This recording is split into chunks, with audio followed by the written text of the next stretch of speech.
Hi, this is Cindy Kendall, and we're going to talk about annual examinations. So first of all, what we're going to want to do is go to the state auditor's website. And you'll see here that we can go to https auditor.iowa.gov, and there are a number of tools here. First of all, let's make sure that you are subject to an annual examination. We're going to use the ribbon for city examinations, and that's going to take us to a page that looks very much the same. However, there are certain tools here. Here's the table that we can use to determine if we are going to be subject to the annual audit, the annual exam, or the periodic exam. First of all, if you're over 2,000 in population, you can see automatically you're going to have an annual audit. And you're probably pretty used to that unless you're really a new city clerk in a population of that category. However, if you're under 2,000 in population, there are still two other steps. The first step is an annual exam, and those are determined by the amount of expenditures in 2 given years.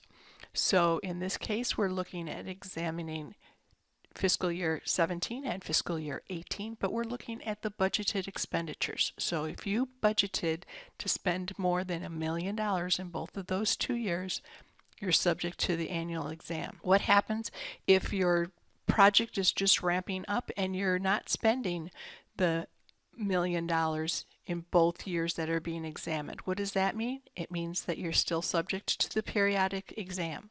Unless, of course, you want to do an annual exam or do an audit because maybe you have a large grant or something like that, or maybe the council or the citizens want you to do an audit. Always going up in curriculum is allowable, but you cannot go down. You cannot say, well, I only want to be in the periodic pool, when indeed the requirements are that you are in an annual pool.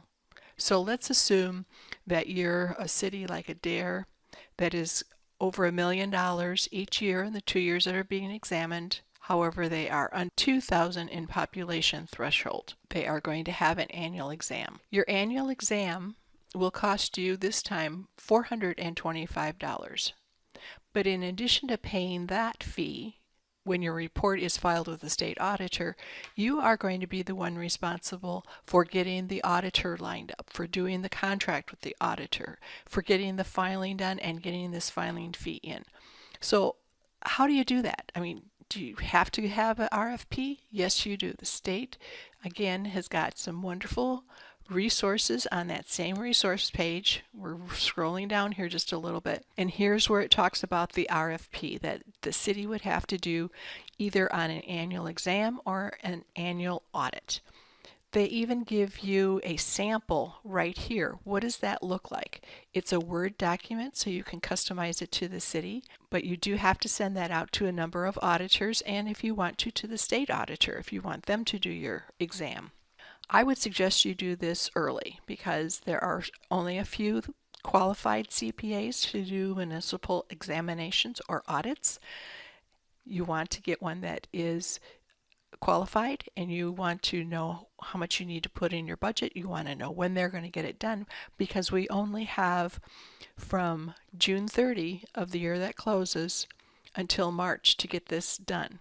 And if your local CPA firm who is qualified to do it also does income taxes, they're not going to want to be doing both of those in their busy time. The RFP is then returned to the city, and the city will tabulate to find the most qualified and reasonable CPA firm. And then the council can start negotiating, and you should have an engagement letter. That's a fancy word for a contract. But here again is a number of ideas that you can put into that with this template that the state auditor is giving you. Then there should be the representation letters. Again, the state auditor is giving you some good ideas about what's going on. You are going to be asked to get a host of documents together. The CPA firm or the state auditor will give you that list, and you should be prepared to present that information to them. You'll have to provide them a place to work and things like that too. But again, if you go to this link for your exam, be it a city annual or periodic, the information is still going to be the same. And here you can see what those list of things are going to be. It's an entire little book, so you'll be able to see what's going on there. I'll open it up for you quick, and that is what it's going to be looking like. Those are the things that are going to be examined. Okay, so let's go back to the state auditor's website. You'll have your CPA firm or the state auditor come in and they will examine the paperwork. Again, they are only going to be looking at specific things. They aren't going to look at everything. They can't, because that would be almost the same as doing the work themselves. So that's not possible. But you can see here all of the tools that the state auditors put out, even for the auditors that are going to be doing that work. So all those pieces of information are available to you. And if you're going to be subject to the annual exam, I would suggest you prepare your documents so that it will be able to be a very good learning experience for you.